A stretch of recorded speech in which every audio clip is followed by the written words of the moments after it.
Bonjour à tous. Je remplace le docteur Malekzadeh qui est bloqué au cathétérisme. Donc, du coup, on va faire le cours qui était prévu jeudi, enfin, un des 3 cours qui était prévu avec moi. Donc, on va essayer de faire en 1 heure la pharmacologie en cardiopédiatrie.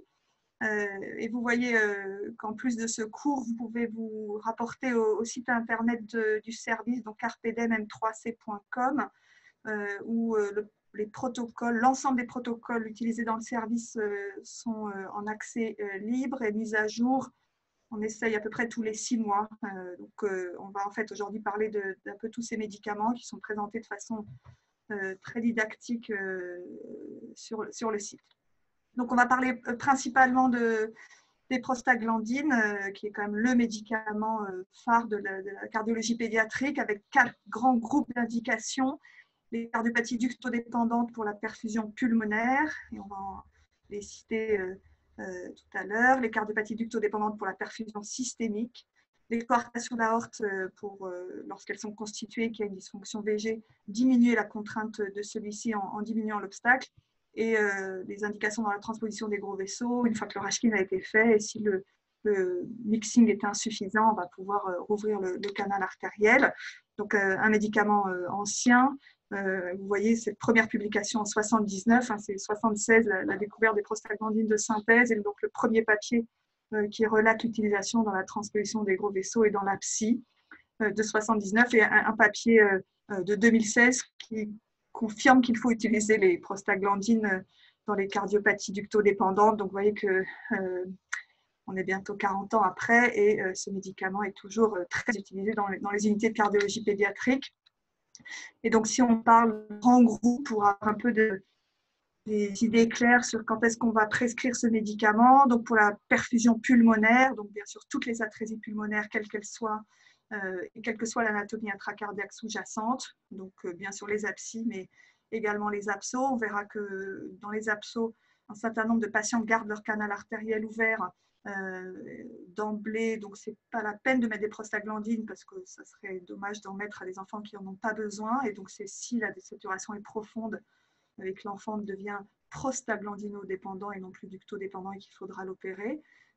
Et puis les cardiopathies complexes avec atrésie pulmonaire, où également la vie ne va pas être possible sans canal artériel, et au moins le temps qu'on décide de la prise en charge. Et puis les formes sévères de sténose pulmonaire, qui ont beau avoir un beau tronc et des artères pulmonaires, le débit pulmonaire est trop faible à la fermeture du canal artériel, donc c'est les sténoses pulmonaires qu'on appelle critiques. Certaines tétralogies de Fallot, les tétralogies Fallot qui sont très cyanosées dès la naissance, ce qui est un équivalent de sténose pulmonaire, où effectivement ces enfants vont devoir être palliés par un premier temps chirurgical, et on va tolérer une saturation à 65-60%, qui bien sûr ne serait pas suffisante pour atteindre le poids d'une chirurgie à 5 kg. Donc c'est ces enfants-là qui sont rares, hein, qui seront mis sous prostaglandine. Et puis la transposition des gros vaisseaux avec CIV et sténose pulmonaire, qui également, en attente de la réparation, va devoir avoir éventuellement un shunt si on part sur plus tard des chirurgies de type rêve ou autres programmes. Pour ce qui est de la prostaglandine dans les cardiopathies pour la perfusion systémique, bien sûr l'hypoplasie du cœur gauche, donc la catrésie aortique, atrésie mitrale, et en fait toutes les atrésies aortiques avec CIV également, qui bien sûr la perfusion se fait à rétro pendant la vie fœtale et doit donc être maintenue après la naissance. Les interruptions de la crosse qui également vont être ductodépendantes, et puis les coartations de l'aorte avec canal artériel systémique. Donc le ventricule gauche assure éventuellement l'aorte ascendante et certains vaisseaux du cou, mais c'est bien le VD qui va assurer la perfusion de l'aorte descendante. C'est donc des enfants qui sont dépendants des prostaglandines. Et en plus de se mettre ce médicament, il faudra bien sûr les opérer ou éventuellement les dilater dans des situations de périple lorsque les enfants arrivent en grande défaillance. Mais encore une fois, les situations sont devenues rares depuis le diagnostic anténatal des asymétries ventriculaires, qui permet en fait de voir exceptionnellement des coartations dans cette situation. Pour ce qui est de la coartation aortique, on continue sur le fait que si une asymétrie naît dans un service et qu'on voit se constituer une coartation et que le ventricule gauche n'est pas adapté, alors on va poser l'indication d'une chirurgie, mettre les prostaglandines et l'opérer. Et puis des situations qui ne sont pas exceptionnelles où ces ventricules gauches, même parfois d'emblée dès la naissance, sont petits, mais également parfois avec une paroi postérieure très insuffisante, qui n'ont pas forcément encore de coarctation, mais on imagine qu'elle va arriver très rapidement et qu'ils seraient face à un obstacle qu'ils ne pourraient pas gérer. Donc dans des situations comme celle-ci, il faut savoir mettre les prostaglandines, ce qui va permettre de remplir l'oreillette gauche et le ventricule gauche, laisser quelques jours à ce ventricule gauche pour s'adapter au travail postnatal. Et si tout va bien et qu'on pense que dorénavant le ventricule gauche peut faire le travail, alors arrêter les prostaglandines, voir si la coarctation se constitue. Si elle se constitue et que le ventricule gauche ne fait pas le travail ou qu'il y a une hypertension artérielle, alors on va opérer l'enfant. Et s'il n'y a pas de coarctation à ce moment-là, alors le surveiller en consultation. Donc c'est des situations, je dirais, auxquelles on est plus souvent confronté depuis le diagnostic prénatal, parce qu'on voit ces enfants dès la naissance et non plus à 10 jours de vie en grande défaillance. Puis pour ce qui est de la transposition des gros vaisseaux, encore une fois, si l'enfant est cyanosé et avec une mauvaise tolérance, il aura préférentiellement un Rashkind, mais encore une fois, le shunt peut être insuffisant, enfin le mixing peut être insuffisant, et donc certains enfants vont avoir des prostaglandines avant la chirurgie. C'est d'ailleurs recommandé par certaines publications de mettre des prostaglandines dans la transfusion des gros vaisseaux en préopératoire, avec une chirurgie prévue entre 3 et 6 jours si c'est possible. Les modalités d'administration, donc un médicament qui est bien toléré quand on le manipule souvent, mais qui est connu pour avoir des effets secondaires lors des fortes doses chez petits enfants et en début de traitement. Donc une perfusion pour mettre le médicament, avec une perfusion qui va être réservée à ce médicament pour éviter les bolus et éviter les accidents de prostaglandine. Donc, on a l'habitude de mettre 2 perfusions, une où il y aura les prostaglandines et une qui pourra être utilisée en cas de défaut de la première et chez un enfant qui ne sera pas en danger. Et par rapport aux jeunes, on va parler de l'hypoglycémie. Ces enfants, tant qu'ils ne sont pas pris en charge sur le plan du cathétérisme, il va falloir les mettre à jeun pour qu'ils ne soient pas en train de digérer lorsque on met des prostaglandines dans des situations difficiles. On maintient le jeûne entre 24 et 48 heures, encore une fois, après avoir utilisé les voies d'abord inférieures chez un enfant potentiellement avec une grande cyanose. Il n'est pas idéal de lui demander de digérer, et les prostaglandines ont un effet pro-inflammatoire qui peut en plus favoriser l'entérocolite. Donc il faudra être prudent et bien sûr alimenter les enfants par une perfusion avec du G10. Vous le voyez sur ce schéma d'un cœur normal. Le pancréas est un organe qui est plutôt vascularisé de façon plus importante chez les enfants ayant une transposition des gros vaisseaux, du fait de l'anatomie, et qui fait que l'artère descendante est très oxygénée avec une hyperplasie des cellules de l'ingérence. Donc, il est clairement admis que les enfants avec transposition des gros vaisseaux ont pendant 24-48 heures un risque d'hypoglycémie, le temps que les cellules de l'ingérence s'adaptent à cette modification de saturation. Donc, entre le jeûne qui est lié parfois à la situation difficile après la naissance, plus la physiologie, il faut bien sûr surveiller les dextros, initialement toutes les 3 heures, les enfants ayant une transpo, puis de le décaler si les dextros sont bien. La voie d'abord, on en a parlé, donc plutôt des voies veineuses périphériques, parce que tout cathé central est en contact direct avec le cerveau, vu l'anatomie de la transposition des gros vaisseaux. Et puis, bien sûr, c'est un médicament, on va le voir, qui peut donner des apnées. Donc, si on prescrit des prostaglandines, même si c'est par téléphone, il faut qu'on s'assure que l'enfant puisse être ventilé en cas d'apnée. Donc, ça, c'est une règle qu'il faut continuer à suivre lorsqu'on prescrit des prostaglandines, éventuellement au SAMU par téléphone. Pour ce qui est des dilutions, donc des dilutions dans le vidal qui sont assez variables, avec des doses qui sont parfois très importantes, on va le voir. Dans le service ici, on n'utilise pas ces dilutions parce qu'on préfère utiliser un protocole propre au service qui a fait ses preuves depuis une vingtaine d'années, en parlant d'ampoules, un huitième d'ampoule, un quart d'ampoule et un demi.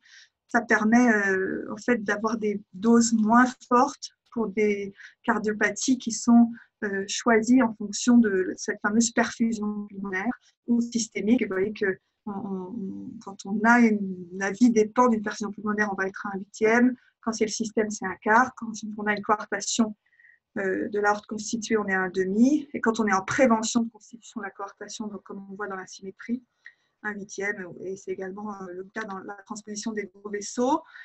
Ça nous permet, en utilisant ces dilutions qui sont accessibles, encore une fois, sur le protocole dont je vous ai parlé, de ne pas tenir compte du poids, mais bien de la maladie, et en diluant en permanence la solution de la même façon. Tous les enfants sous prostaglandine ont une perfusion à 3 CCR, ce qui évite les erreurs. Et quand on change de dilution, qu'on diminue, et c'est ce qu'on essaiera de faire au maximum jusqu'à 1/32 d'ampoule, eh bien, l'infirmière va repréparer à l'aide de la solution mère une perfusion qui sera toujours adaptée. Et donc, on objective la baisse des prostaglandines sur la tolérance de l'enfant, sa saturation, et qu'un enfant qui a une sténose pulmonaire critique qui attend un cathétérisme, s'il a une saturation à 85-90%, c'est très bien. Et ce n'est pas la peine de lui mettre des doses de prostaglandine énormes pour qu'il ait un très gros canal artériel, avec encore une fois un vol diastolique qui va favoriser l'entérocolite. Donc, on essaye vraiment de viser ce qu'on appelle la dose minimale efficace. Et donc, pour que vous voyez un peu les doses qu'on utilise par rapport à celles données dans le Vidal, donc vous voyez 0,01 à 0,1 gamma kilo minute. Eh bien, quand on prend un bébé de 3 kg avec une sténose pulmonaire critique et qu'on fait cette fameuse dilution d'une ampoule dans 72 cc, donc ce qu'on appelle 1/8 d'ampoule, on va être sur des doses qui sont très faible par rapport à ce qui est recommandé. Et une fois qu'on va baisser à 1/32, parce que l'enfant n'a pas besoin de plus, vous voyez qu'on est à 0,036 kN pour des doses dans le Vidal qui peuvent être extrêmement élevées et donc qui sont souvent source d'effets secondaires. Donc encore une fois, n'hésitez pas à regarder ces protocoles pour, dans vos services, les utiliser pour qu'il y ait le moins d'effets secondaires. Et donc, c'est pour nous quelque chose d'assez utile. Et j'ai remis ici les dilutions qu'on utilise, comme je vous l'ai montré dans les diapositives précédentes. Les effets secondaires, donc justement pour les limiter, bien sûr l'apnée, avec, comme on l'a dit, l'accès à la ventilation si c'est nécessaire, la caféine, bien sûr. La fièvre, il faudra savoir la surveiller parce que souvent, comme c'est un pro-inflammatoire, on peut avoir 38-38,5. On reste face à des enfants qui sont en post-natal, donc bien sûr que devant des signes d'infection materno-fétale, il faudra savoir faire un bilan et rechercher cette infection materno-fétale avant d'attribuer cette fièvre aux prostaglandines. Les œdèmes sur le même mécanisme, essentiellement au niveau des mains et des pieds, qui peuvent être douloureux et qui répondent assez bien au Lasix. Et vous verrez, les enfants sont moins gênés. Et pour ce qui est de la douleur, donc l'effet principal est connu et qui est considéré comme en tout cas systématique quand on met un traitement par prostaglandine. Donc on mettra le Doliprane en même temps que la perfusion de prostaglandine. On y associera du Nubin 4 fois par jour en plus des Doliprane systématiques 4 fois par jour. Et puis si l'enfant est douloureux malgré ces 2 antalgiques, eh bien, on saura passer à la morphine et surtout discuter d'une chirurgie rapide parce qu'il n'est pas question aujourd'hui de ventiler un enfant parce qu'il a des apnées sous prostaglandine avec un risque surajouté alors que le seul traitement dont il a besoin est d'être opéré. Puis les choses plus rares, l'hyperplasie ventrale, les appositions de périostée, mais ça c'est sur des traitements longs qui sont devenus encore une fois rares au vu des chirurgies néonatales. Pour ce qui est du trajet veineux, sur le même mécanisme, il va pas pouvoir y avoir une inflammation, donc un trajet qui est discrètement érythémateux, ce n'est pas une lymphangite, donc il faut savoir surveiller, bien sûr, s'assurer que c'est bien juste lié à l'effet inflammatoire du médicament. Donc voilà pour les prostaglandines. On va continuer avec un autre grand médicament, une autre grande classe qui sont les anticoagulants injectables avec les paris non fractionnés et les HBPM. On parlera bien sûr des AVK après, un médicament très utile en post-opératoire, mais qui sont des médicaments qu'on appelle à haut risque. Donc il faut être conscient de tout cela. Donc j'ai remis brièvement, parce que je trouvais que les schémas de la coagulation étaient utiles. Bien sûr qu'on ne va pas rentrer dans les détails au vu du temps qu'on a aujourd'hui, mais vous voyez ici la cascade de l'inflammation avec la voie intrinsèque et extrinsèque. Et puis, donc, ces médicaments héparine non fractionnés HBPM qui agissent en antithrombine. Les AVK dont on va parler, les facteurs vitamino K dépendants PC, protéine C et protéine S. Et puis, on parlera brièvement des anticoagulants directs qui, pour l'instant, n'ont pas encore d'AMM chez l'enfant, mais ça devrait être imminent pour les thromboses veineuses profondes avec l'essai Einstein Junior qui est positif. Donc l'héparine, cofacteur de l'AT3, qui inhibe les facteurs 2 et 10 principalement. Pour ce qui est des indications, donc on va être dans post-opératoire des prothèses valvulaires mécaniques, quelles qu'elles soient, aortique, mitrale, les doubles remplacements, mais également les rares remplacements valvulaires pulmonaires, tricuspides, éventuellement dans les doubles discordances, et puis ces remplacements valvulaires des VAV uniques, des ventricules uniques, qui sont rares mais qui existent, et donc toutes ces prothèses vont être anticoagulées en post-opératoire de façon permanente et prolongée, ce qui n'est pas le cas pour les bioprothèses, mais qui vont être anticoagulées en post-opératoire pour au moins 3 mois.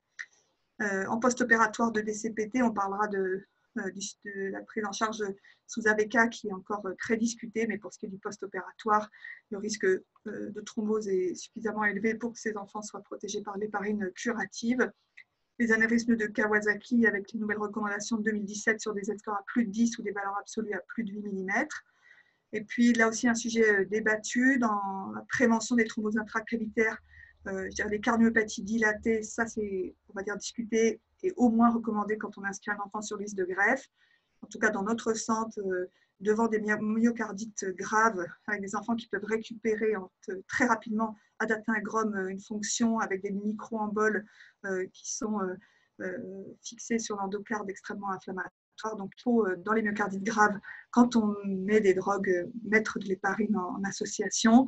Les cardiomyopathies restrictives, beaucoup plus fréquents de mettre des AVK avec le risque de thrombose dans les oreillettes et d'AVC. Donc, en tout cas, savoir poser l'indication si c'est faisable, en sachant que c'est difficile d'équilibrer ces enfants.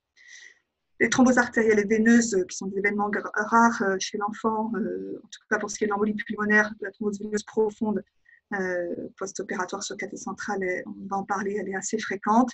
Et puis, même si c'est très rare chez l'adolescent, contrairement à l'adulte, dans la fibrillation auriculaire ou bien dans des troubles du rythme anciens, non diagnostiqués chez l'adolescent, parce que chez l'enfant, c'est en général très mal toléré, donc on le sait très rapidement, savoir se poser la question de les mettre sous héparine et sous anticoagulant pour quelques mois.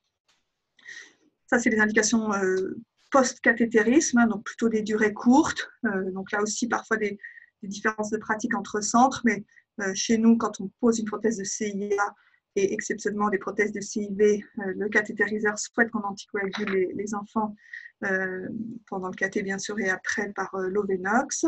Les stenting des artères pulmonaires sur les petites artères pulmonaires. Après une fermeture de fenêtre par un stent couvert, là aussi un relais par héparine en plus des AVK. Les embolisations de fistules coronaro-caramérales qui peuvent être très complexes et qui là aussi seront à discuter, mais souvent on aime bien mettre 24-48 heures d'héparine. Également pour les valvulations percutanées, qu'elles soient Mélodie ou Edwards, vous voyez que là on est plutôt sur 48 heures avec un relais aspirine. Et puis également les indications de stenting du canal artériel qui sont globalement de plus en plus fréquentes en période néonatale, qui sont une bonne alternative au Blaloc et qui là également des petits stents coronaires dans des canaux, 48 heures et puis un relais par une double anti-agrégation plaquettaire. Les contre-indications, globalement, il y en a peu chez l'enfant, et s'il y en a, on est bien embêté parce qu'on n'a pas beaucoup d'autres choix, par exemple, après avoir mis une valve. On veut bien toujours anticiper cela. La TIH, on en dira quelques mots, elle est exceptionnelle chez l'enfant, mais bien sûr qu'elle doit être connue si le patient doit être opéré. Les non-indications, j'entends un micro là qui s'allume, je ne sais pas ce que c'est, mais bon. Les non-indications, l'endocardite bactérienne, les épanchements bien sûr, le déficit prolongé en pédiatrie. Globalement, il n'y a pas d'indication. Il y a quelqu'un qui a allumé son micro, là, c'est pas très agréable. Donc voilà, donc je vous l'ai dit, un médicament à haut risque, hein, il faut en avoir conscience, c'est un médicament qui est très manipulé en cardiologie pédiatrique, Et je dirais que les accidents médicamenteux qu'on a dans le service sont souvent liés aux héparines ou aux AVK. Donc, il faut bien en être conscient. Et donc, pour ce qui est de l'héparine non fractionnée, des doses de charge qui sont assez rarement utilisées, mais qui peuvent l'être avec 100 unités kilo. Mais la dose pour initier un traitement, le plus souvent, ça va être 500 unités kilo jour en intraveineux. Vous voyez qu'un objectif d'antidissa entre 0,35 et 0,7. Donc, une vraie surveillance de l'antidissa. Aujourd'hui, on ne fait plus que des antidissa. C'est un très bon moyen de surveiller ce traitement, d'autant plus que c'est difficile d'équilibrer la chaînette en post-opératoire ou dans des phases inflammatoires du Kawasaki. Donc, encore une fois, un antidissa 4 heures après la mise en place du traitement, 4 heures après changement de dose, et quotidiennement quand on a atteint l'objectif. C'est-à-dire que même un enfant qui est depuis 8 jours sous héparine non fractionnée, qui a un antidissa qui est parfait, il faudra continuer à le faire tous les jours. Chez le nouveau-né, on parle plutôt en unité kilo-heure, donc je vous ai mis les doses. Et puis l'HBPM, donc une alternative, pas en post-opératoire immédiat, bien sûr, de prothèse ou de chirurgie, mais qui est un très très bon médicament, qui est un peu plus facile à équilibrer. Donc vous voyez que l'antidissa va être un peu plus élevé, entre 0,5 et 1. Et donc cette fois-ci, après des HBPM de type enoxaparine, on fera 4 heures après la 3e injection. On peut exceptionnellement faire après une 2e injection. Quelques papiers le relatent, mais globalement, il faut retenir que c'est après 3e injection. Et on va donc augmenter la dose si ce n'est pas suffisant de 20%. Après, on ne contrôle plus. On considère que la stabilité des HBPM permet de ne pas faire de contrôle. Et je vous ai remis les 3 grandes doses à connaître et utiliser. Donc, on est à 100 unités kilo 12 heures comme chez l'adulte, mais c'est après 2 ans seulement. Vous voyez que chez les 3 mois, 2 ans, on est à 120 et chez les 0,3 mois, on est à 150 unités kilo en 12 heures. Donc, des doses qui sont clairement beaucoup plus importantes chez les petits. Et ça, c'est lié à un système d'hémostase du petit enfant. Et le contrôle des plaquettes, on va en parler. On parle brièvement de la thazaparine, un médicament que nous, on utilise peu en cardiologie pédiatrique parce que globalement, vous allez voir qu'avant 17 kg, c'est un médicament qu'il faut préparer de façon très particulière parce que c'est un médicament très visqueux, donc on ne peut pas utiliser directement le produit en sortant des seringues qui sont des seringues avec des très gros volumes. Et donc, encore une fois, les doses varient. Vous voyez qu'on est à des doses identiques à l'adulte une seule fois qu'on fait 40 kg. Et pour tous les enfants de la naissance à 10 ans, les doses sont beaucoup plus importantes. Et vous voyez que chez le petit, vu que le Lovenox est assez facile d'utilisation, on utilise plutôt ce type d'HBPM, d'autant plus que les enfants sont en général sous AVK. C'est un médicament qui peut être utilisé dans les indications courtes, où il n'y aura pas de relais AVK pour éviter les 2 injections de Lovenox comme dans les thromboses veineuses cérébrales. Voilà, et donc cette fois-ci, l'antidissa, c'est après la 2e injection, parce que la thazaparine est en une injection par jour, avec les mêmes objectifs d'antidissa que le Lovenox. 3 petits trucs pour les enfants de moins de 10 ans. Donc la seringue de Lovenox, elle fait 2000 unités égale 0,2 ml. Donc il va falloir diluer en fait quand les enfants ont moins de 10 kg. Je vous ai mis ici la dilution, parce qu'encore une fois, les volumes sont tout petits. Donc il faut savoir les diluer et trouver les infirmières qui peuvent faire ça à domicile. Il y a un système très bien qui s'appelle l'insufflon, qui est un système qu'on peut mettre, un système sous-cutané, où on peut injecter en fait le Lovenox pendant 5 jours. Donc au lieu de faire 10 piqûres, on n'en fait qu'une seule. C'est malheureusement un dispositif qui coûte très cher et qui n'est pas remboursé.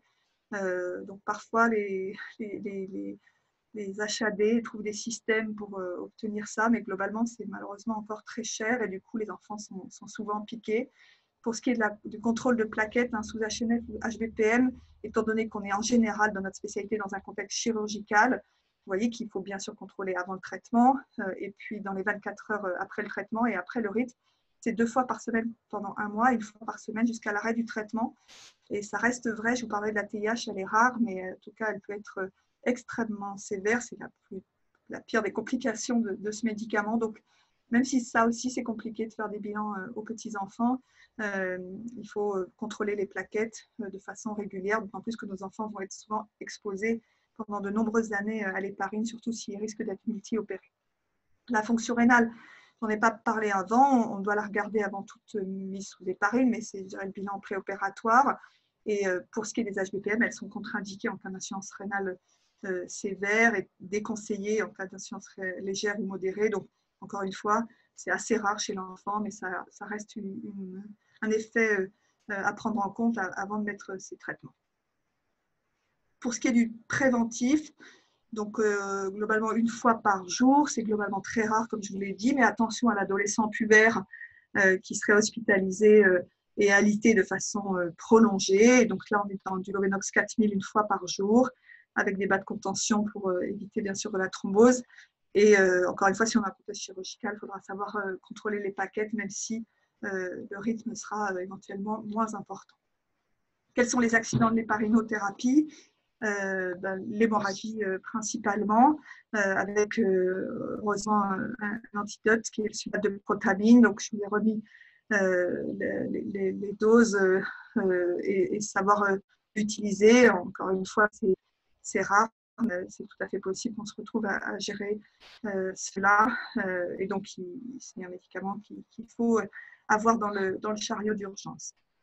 Un autre effet secondaire dont je vous ai parlé, c'est donc les fameuses thrombopénies qui peuvent survenir chez les enfants lors de la première exposition, mais surtout lors des expositions ultérieures. Et c'est les histoires qu'on a dans le service. Donc, un phénomène immunoallergique avec une formation de complexe entre l'héparine injectée et ce qu'on appelle les PF4 qu'il faudra savoir doser après avis des experts. Donc, que ce n'est pas les thrombopénies immédiates après la mise sous héparine, hein, où ça c'est plutôt assez habituel et en post-CEC, mais vous voyez, plutôt entre 4 et 14 jours. Ça peut être plutôt si l'enfant a déjà été exposé, mais c'est encore une fois la surveillance de plaquettes très régulière qui permettra de dépister cette complication, donc des thromboses artérielles et veineuses, hein, le paradoxe d'avoir cela alors que l'enfant est anticoagulé. Une incidence qui est décrite de 1% chez l'adulte et beaucoup plus rare chez l'enfant.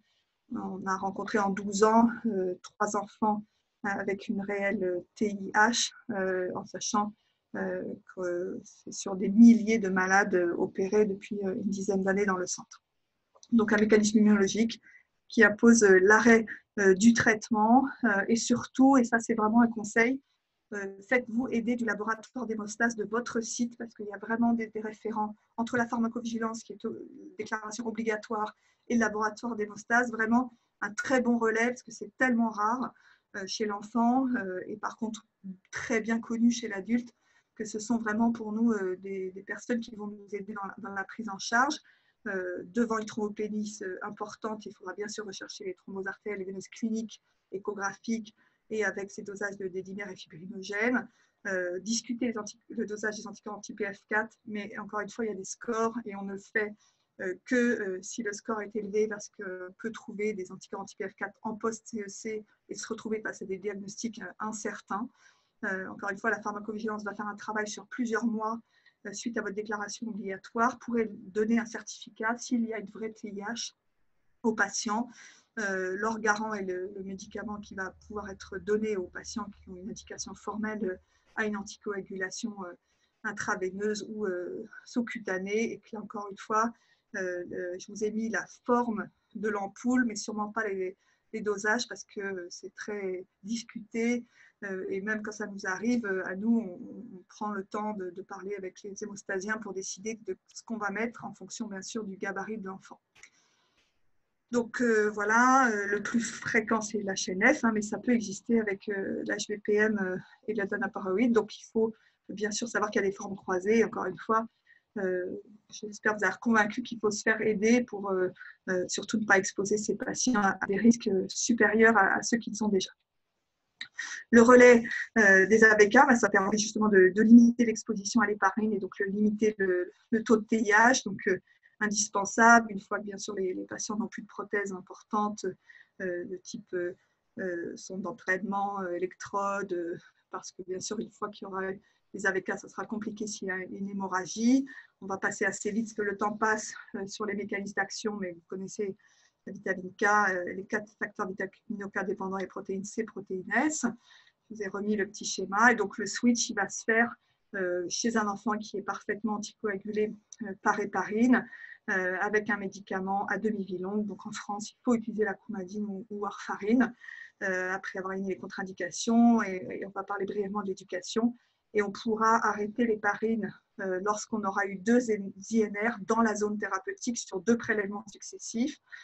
Et c'est à ce moment-là que le patient pourra en plus sortir du service. La surveillance, bien sûr, sur l'INR, avec un rythme, quand tout va bien, de tous les 15 jours, hein, donc un contrôle régulier. Et même si les effets secondaires, en dehors des hémorragies et des thromboses, sont rares, il faudra savoir chercher une anémie, bien sûr, essentiellement chez les jeunes femmes lorsqu'elles ont leurs règles, même si les règles hémorragiques ne concernent que 15 à 20% des femmes sous AVK. Les INR, on va passer brièvement. Je vous ai remis ce que nous faisons ici au M3C, pour en discuter les indications pour DCPT et HTAP, mais voyez, sinon assez classique, donc essentiellement 2-3 ou 2-5-3-5 et parfois un peu plus quand il y a une double balle. Ça, c'est juste pour vous dire qui est sous AVK, je dirais, en cardiologie pédiatrique. Donc, j'ai repris les 410 malades depuis 12 ans anticoagulés. Donc, vous voyez, la grande indication, c'est le remplacement valvulaire, 67 mitro et 45 aortiques. Les DCPT en post-opératoire immédiat au moins et plusieurs mois le plus souvent. Donc, c'est 141 malades. Et les cardiomyopathies, qu'elles soient dilatées, restrictives, ou hypertrophique à profil restrictif. Donc là aussi, 76 malades. Et enfin, les Kawasaki, 28 malades sur 12 ans. Donc, la grande majorité des enfants sous AVK sont représentés par ces 4 grandes indications. Qu'est-ce qu'on met comme dose? Je vous ai mis les 3 modèles.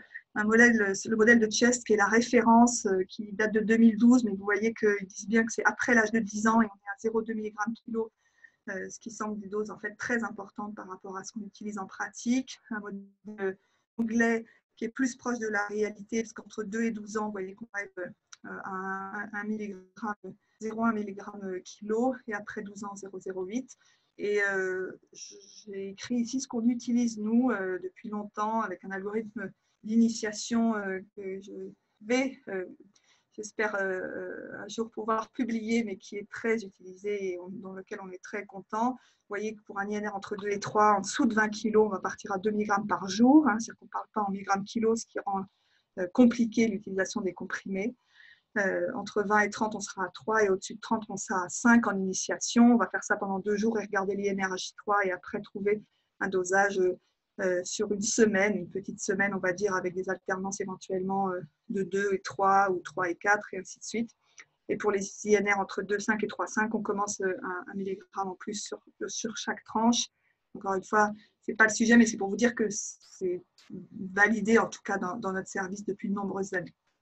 L'éducation thérapeutique, depuis 2008, elle est obligatoire et elle a permis de nettement diminuer le taux d'accident. Vous savez qu'il faudra évoquer avec les parents l'ensemble des événements qui peuvent survenir pour les rendre compétents. Je vous ai remis ici les indications, les interactions médicamenteuses des AVK, avec en rouge celles qui sont celles qu'on croise en pédiatrie, dans les médicaments qui potentialisent les AVK dans la colonne de gauche et ceux qui inhibent dans la colonne de droite. Et puis la conduite à tir en cas de surdosage, en sachant qu'on essaye le moins possible de donner de la vitamine K. Et vous le verrez, c'est ce qui est un peu recommandé ici, c'est-à-dire qu'il faut qu'il y ait vraiment une hémorragie importante pour donner de la vitamine K. Parce qu'encore une fois, chez un enfant sous AVK avec une indication type balle mécanique, on va bien sûr être après contraint d'injecter pendant longtemps de l'HBPM ou de la HNF pour rétablir l'anticoagulation. En tout cas, il y a des directives qui peuvent bien sûr aider en cas de surdosage. Le relais, on en a parlé, et donc va permettre ensuite le retour à domicile. Et puis, il faudra savoir baisser, voire arrêter les AVK dans certaines situations comme les interventions chirurgicales. Là aussi, on va pouvoir faire un relais avec HBPM à domicile. Et aujourd'hui, on sait qu'on va arrêter la veille au soir du bloc pour éviter les hémorragies au bloc opératoire. Ça, c'est la machine que vous connaissez tous, qui reste un outil très utile en pédiatrie, qui nécessite de l'éducation pour que les patients s'en servent simplement. Et ça reste un vrai confort de vie. Les AOD, brièvement, 2 grands groupes. Donc, les anti-2A et les anti-10A, ça s'appelle l'Hexaban, donc les essais thérapeutiques Rivaroxaban et donc junior pédiatrique, Aduhelm junior qui est terminé et les Doxaban qui est en cours. C'est clair que quand on regarde les avantages de ces AOD, on a clairement envie d'avoir accès à ce médicament au moins dans certaines indications en pédiatrie. Donc il n'y a pas encore d'AMM pédiatrique, mais un vrai espoir dans la thrombose veineuse profonde parce que donc, ce papier qui donne des résultats positifs du Rivaroxaban dans le traitement curatif en phase 3 des thromboses veineuses profondes et des ambules pulmonaires est positif avec pas d'infériorité. Et donc, si on regarde aujourd'hui la prise en charge des thromboses veineuses profondes ou embolies pulmonaires, avec aujourd'hui les AVK sur des durées de 3 à 12 mois, voire plus, ou les thromboses de cathéter central, et c'était un des points forts de cet essai thérapeutique, c'est qu'on pouvait inclure des très petits enfants avec des thromboses sur cathéter central qui étaient également positifs. Bien, on peut imaginer, une fois qu'on aura l'AMM, de mettre ces AOD dans toutes ces indications. Donc, c'est clair que ça va changer beaucoup de choses et probablement ça va améliorer le traitement de ces thromboses. Les antiagrégants plaquettaires, les indications, donc là aussi qui dépendent de certains centres, mais on utilise nous dans les BLALOC, les tubes valvés, les vasculaires et bien sûr dans les prothèses pendant au moins 6 mois le temps d'endothélialiser la prothèse. Les anomalies coronaires, dont le Kawasaki principalement. Les doses que vous pouvez utiliser entre 3 et 5. Nous, on utilise des choses assez simples avant un an et après un an. Et puis, je vous ai dit la double anti-agrégation plaquettaire qui est rare, mais qui est recommandée dans le stenting du canal, dans certains stents coronaires et dans les Kawasaki avec des sténoses ou des anévrismes de taille très, très importante. La maladie de Kawasaki, j'en dis 2 mots, juste parce que les choses ont pas mal changé en 2017 et encore plus changé récemment dans ce papier qui est des rhumatos de 2019. Donc, on sur immunoglobuline 2 grammes par jour en 12 heures, avec des paliers bien sûr, de l'aspirine à dose anti-inflammatoire qui était déjà discuté, qu'il est encore un peu plus, mais pour l'instant, on reste sur 30 à 50 mg jusqu'à régression de la fièvre. Donc, vous voyez que c'est quelques jours. Et puis après, on va passer en anti-agrégant plaquettaire. Et donc, dans les formes résistantes, eh bien, on va avoir une deuxième dose d'immunoglobuline et des corticoïdes. Donc ça, aujourd'hui, c'est en recommandation de niveau 1. On va mettre des corticoïdes dans les formes résistantes. Et la grande nouveauté, parce que dans le papier de Circulation de McCrindle en 2017, on était à niveau 2B de recommandation pour les corticoïdes d'emblée dans les formes sévères. Et dans ce nouveau papier, qui est un papier de rhumato, il a été décidé, il a été préconisé de mettre des corticoïdes d'emblée dans les formes sévères. Donc, je vous ai redit ce qu'on considère comme forme sévère. Donc, en plus de la perfusion d'immunoglobuline, vous mettrez, si vous êtes d'accord avec cela, des corticoïdes. Donc, c'est les enfants en état de choc, donc le fameux choc du Kawasaki, seulement 3% des patients, contrairement à ce qu'on vient de voir dans le Covid, où c'était plutôt 75% d'état de choc. Les enfants de moins d'1 an, et encore plus s'ils ont moins de 6 mois. Donc, ça, c'est vraiment les enfants à risque, et c'est pour ça qu'on a intensifié le traitement dans cette maladie. L'inflammation majeure, des anévrismes coronaires d'emblée, bien que l'échographie ne soit pas recommandée d'emblée. Si l'enfant a une échographie, peut-être parce qu'il est dans un état très instable et qu'il a des anévrismes coronaires, lui aussi, il aura des corticoïdes d'emblée à la première perfusion d'immunoglobuline. Et puis les scores de risque élevés, comme Kobayashi, qui sont des scores faits chez les Japonais, mais qui montrent des formes très importantes. Et donc, je vous ai redit aussi en cas de résistance. Donc, on est bien face à ces enfants-là où il y aura des corticoïdes et des immunoglobulines d'emblée, ou bien quand ils sont résistants, c'est qu'ils n'avaient pas de critères de risque importants, ils ont eu des immunoglobulines et ils restent fébriles. Cette fois-ci, c'est deuxième dose IV et corticoïdes. Voilà les protocoles proposés dans ce papier, pas très faciles à utiliser. Je vous les ai remis à discuter encore une fois au sein de vos centres. L'antiagrégation et l'anticoagulation, donc les antiagrégants plaquettaires pendant 6 semaines pour les enfants sans atteinte coronaire. Et puis l'autre nouveauté des recommandations récentes, c'est qu'un enfant qui a une atteinte coronaire d'aggravation rapide en consultation, en sachant qu'aujourd'hui, on a diminué le nombre d'échographies, mais ceux qui ont des aggravations rapides doivent être hospitalisés pour être anticoagulés par HBPM, le temps de voir s'ils atteignent les Z-scores qu'ils vont être mis sous AVK. Et si ce n'est pas le cas, alors on arrêtera l'usage BPM, ils pourront sortir, mais encore une fois, on cherche à anticoaguler précocement les enfants qui sont en train de gonfler leurs anévrismes avec un risque d'infarctus précoce. Donc ça, c'est les 45 premiers jours. Et puis ceux qui sont avec des scores supérieurs, là, il y aura un relais avec un.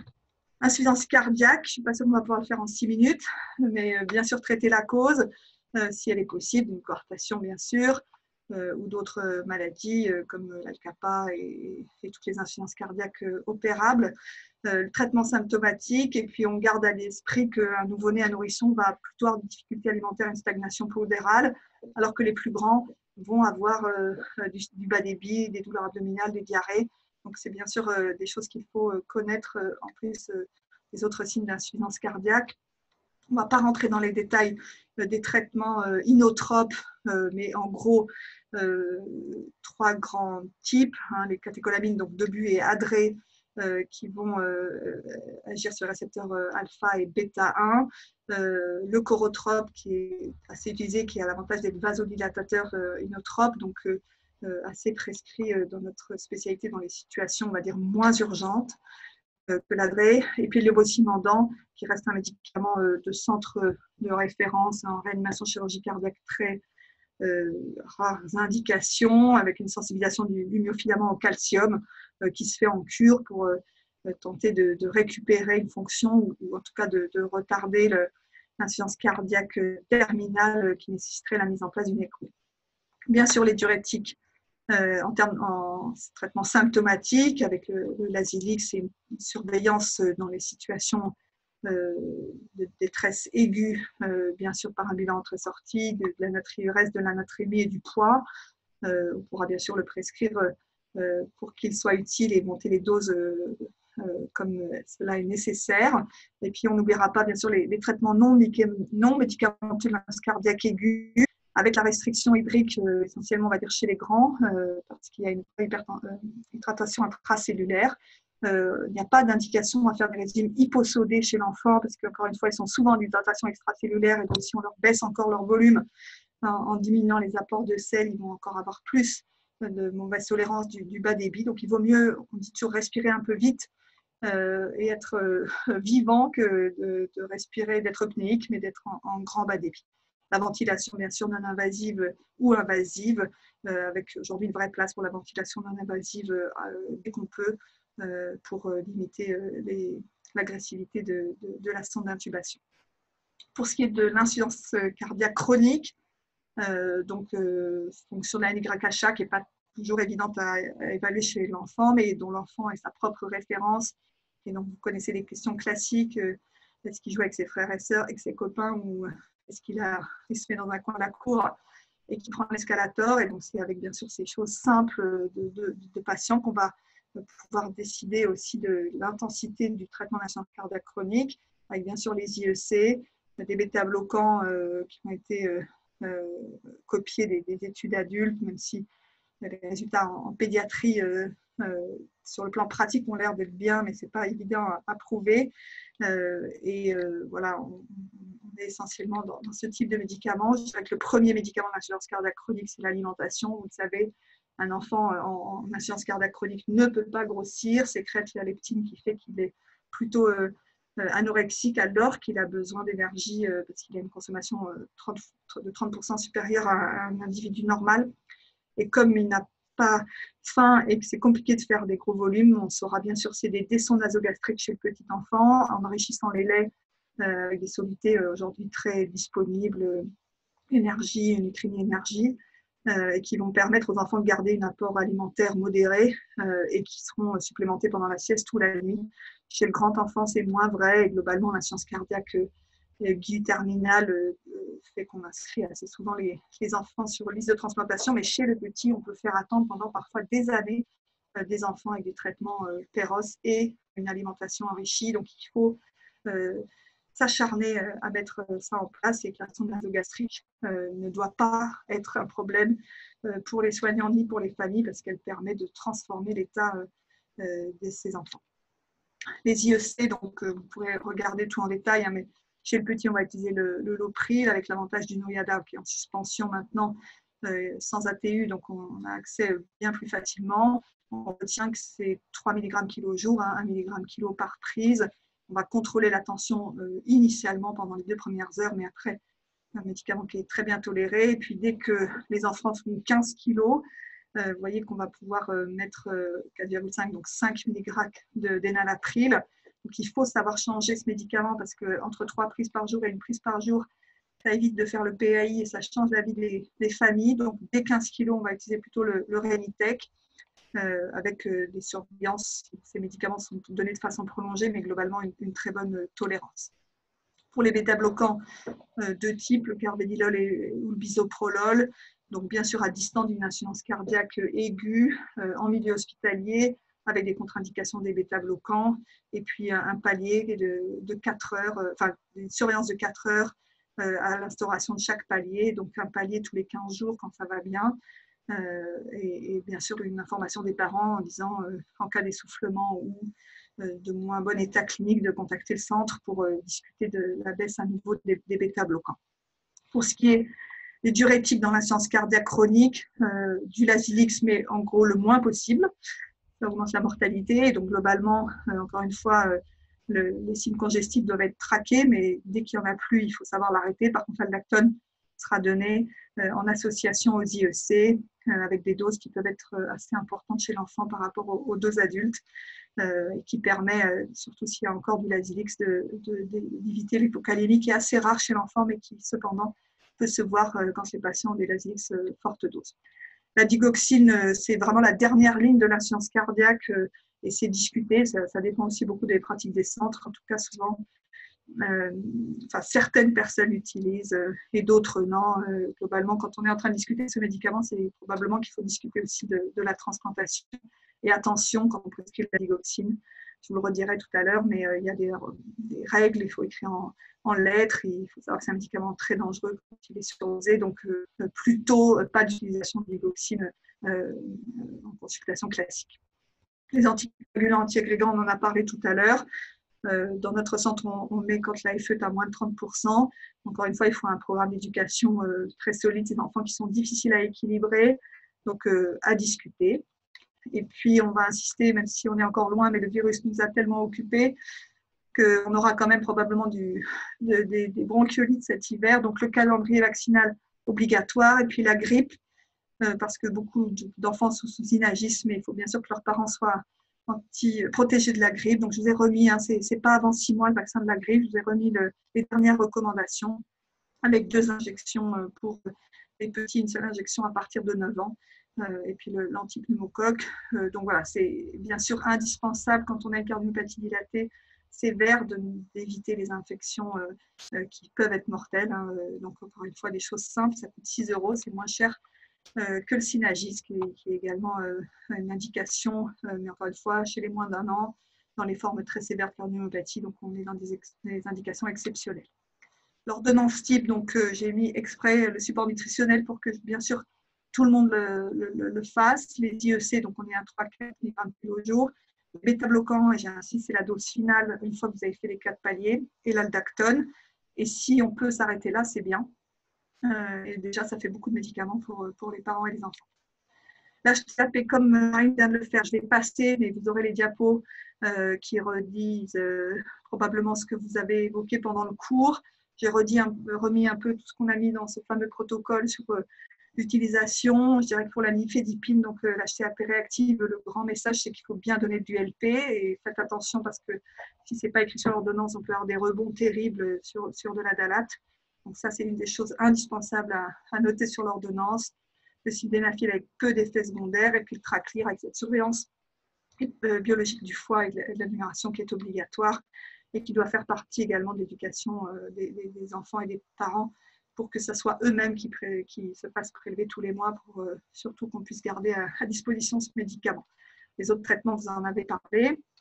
Et pour les antiarythmiques, globalement, pareil, on va peu en parler parce que j'imagine que ça a été fait un peu dans tous les cours de rythmologie. Globalement, pas d'utilisation d'antiarythmiques par voie intraveineuse. Ça reste la règle pour nous avec un rythmologue si on a envie, on a besoin de faire ça.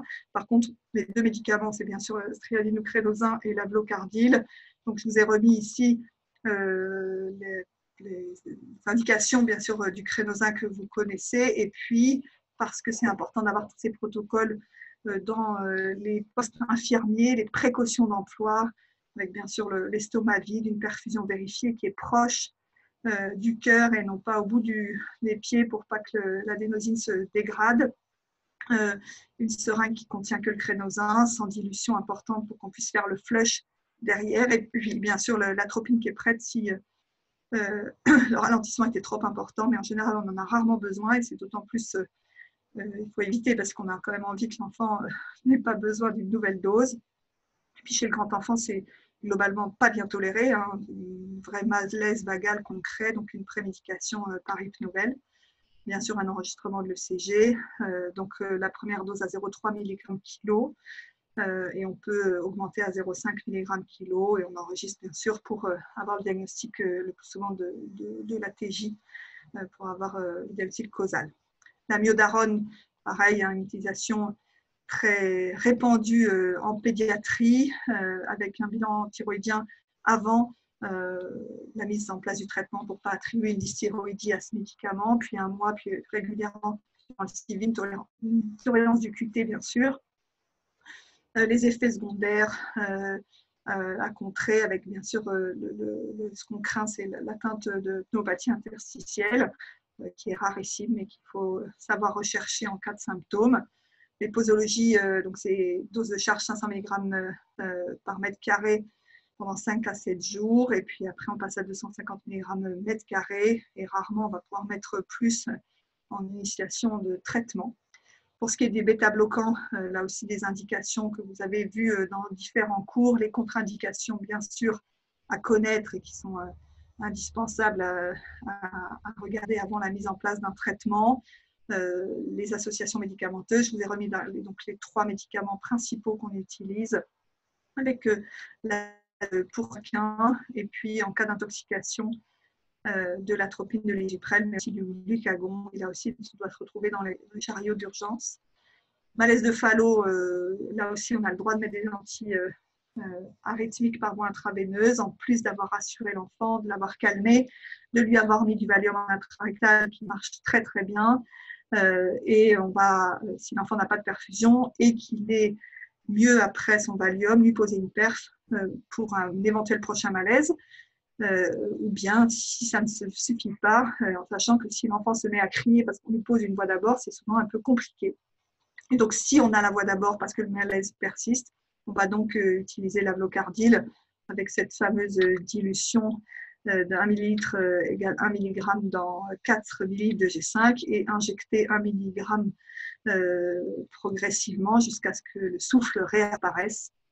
Puis arrêter pour éviter la bradycardie profonde associée à un remplissage et rapidement appeler le chirurgien parce qu'aujourd'hui on ne doit plus avoir de malaise de Fallot, mais on en a de moins en moins étant donné que les enfants sont opérés vers 5-6 kg et que globalement les malaises arrivent plutôt chez les enfants plus grands.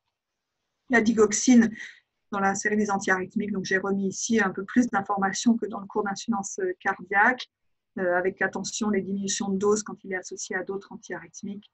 L'antidote, rappeler que la cupule n'est qu'un signe d'imprégnation et que les surdosages sont liés, des troubles digestifs et des troubles de vigilance. Et donc, il faut savoir, chez les enfants traités par ce médicament, dont la prescription est écrite en lettres entières, avec une seule dilution, savoir consulter. Et puis, des médicaments plus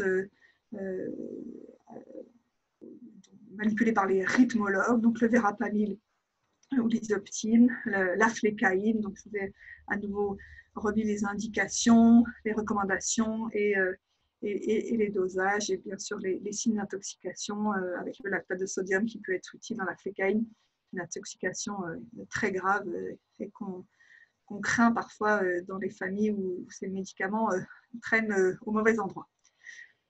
3 dernières slides sur la myocardite. Il y a un grand papier de Circulation. Je dirais que ça reste encore très discuté, mais pour ce qui est de myocardite segmentaire focale, c'est le repos.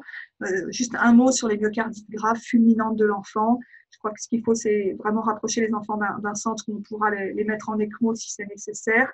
En attendant, Comme je vous ai dit, les épariner pour éviter l'AVC au cas où le myocarde repart d'un coup suite à une amélioration spontanée ou des drogues.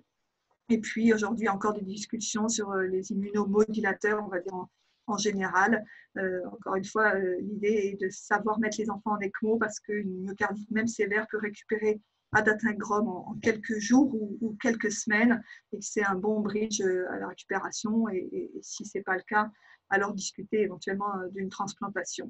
Mais en tout cas, c'est aujourd'hui clair qu'il faut savoir poser cette indication et pas attendre que l'enfant se dégrade et poser l'ECMO sous massage. Les myocardites chroniques actives, là aussi des discussions sur les immunosuppresseurs avec pas mal de choses sur le Kineret aujourd'hui, mais encore une fois, c'est des questions de spécialistes et ce n'est pas à nous de poser ces indications.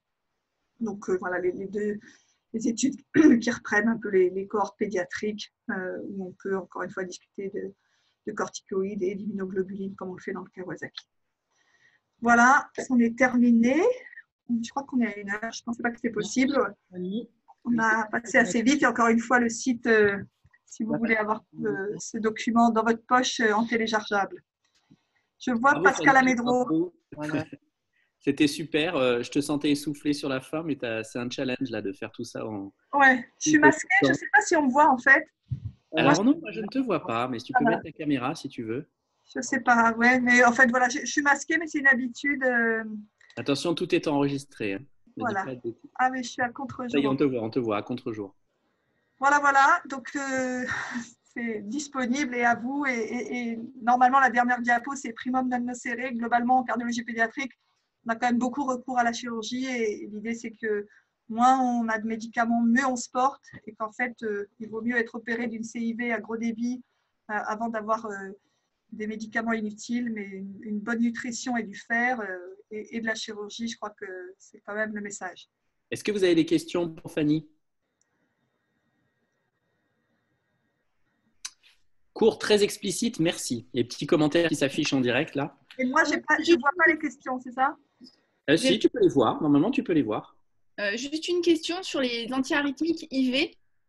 Ouais. L'esmolol IV, c'est quelque chose que vous utilisez? Non. Moi, non. Mais moi, j'ai la chance d'avoir un rythmologue attitré. Donc, globalement, je ne manipule pas les drogues intraveineuses ici. Donc, s'il y a des questions sur ça, Alice Maltrec, qui a fait les premiers cours, je pense, la première session pourra. Mais globalement, moi, je n'utilise pas ce médicament.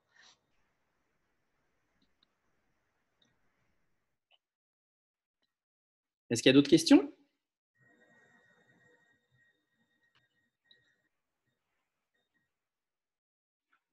Bon, bah, écoutez, merci à tous. C'était une journée un peu chargée. Merci Fanny d'avoir respecté ce timing aussi court. Et puis, encore une fois, donc, ce cours, il est enregistré et donc Damien Bonnet va le transférer en MP4 pour sa chaîne YouTube. Et donc, comme ça, vous pourrez les revoir, surtout qu'il y a pas mal de diapos que Fanny Bajol vous a mises, donc vous pourrez les regarder tranquillement. Et puis, je vous dis tous à demain matin. Donc, on commencera par la session des congénitaux adultes avec Laurent Cizerin. Donc, passez une bonne soirée et puis à demain tout le monde. À demain, enfin à jeudi pour vous. Au revoir. Au revoir.